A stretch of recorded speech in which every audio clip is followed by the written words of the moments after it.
everyone, wish you a very happy new year. Let's hope this year is going to be great for all of us. The first big festival is here, Pongal. And when we think of Pongal, we immediately think of sugarcane and the sweet and the savoury Pongal, right?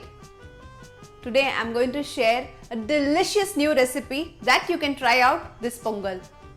Pongal Idlis. Without delay, let's start cooking. So I've got all my ingredients ready.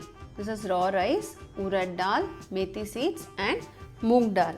Organic moong dal is protein-packed vegetarian superfood that comes with amazing nutritional benefits. I use 24 mantra organics moong dal as I find it the most natural and of course extremely tasty. It's so good for our digestive health and is filled with antioxidants. It is important to include this superfood in our everyday diet. So the first step, I am adding moong dal to a vessel and along with it I am adding rice. This is raw rice, I have taken Sona Masuri raw rice. Next urad dal and then methi seeds, that's the fenugreek seeds. So now we are going to wash this at least 3 to 4 times. Don't skip this step. See, it's ready. Now to this I am adding enough water.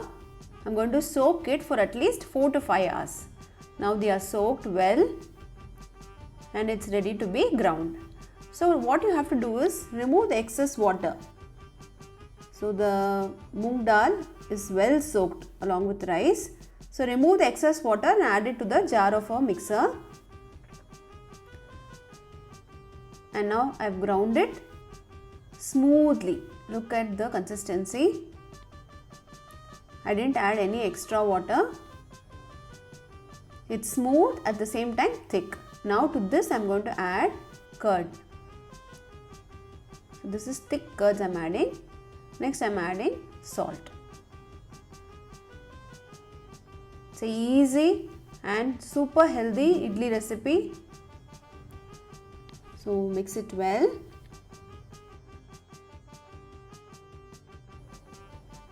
See, look at the consistency, it's mixed beautifully.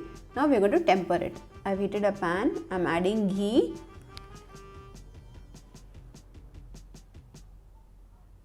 Once the ghee melts, I'm going to add coarsely crushed cumin seeds and pepper. Next, grated ginger. Mix it well. Next I am adding cashew nuts. Be generous with cashew nuts. You can roughly break them and add them. The cashew nuts are getting well roasted. Now add the curry leaves. I am switching off and in the heat itself I have mixed. Our tempering is now ready.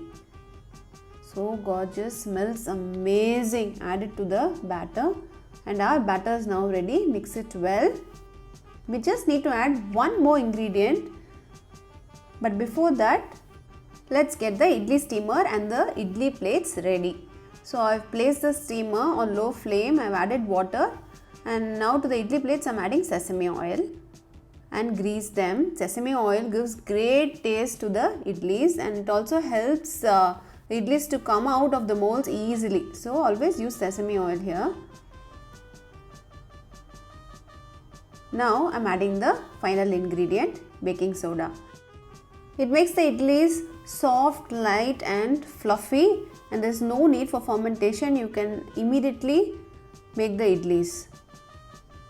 Now the batter is ready. Now I am filling the idli molds.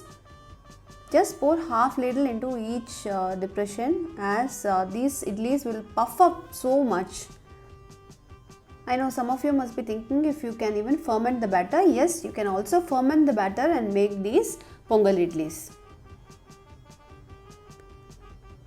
Now place them inside the idli steamer and we are going to steam it for 12 to 15 minutes and switch off.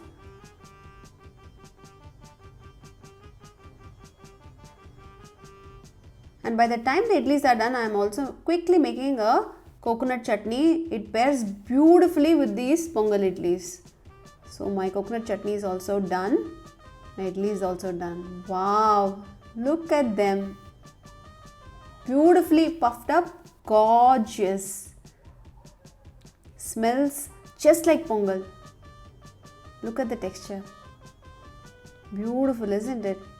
Serve these Pongal Idlis steaming hot with podi, melted ghee and coconut chutney. So delicious.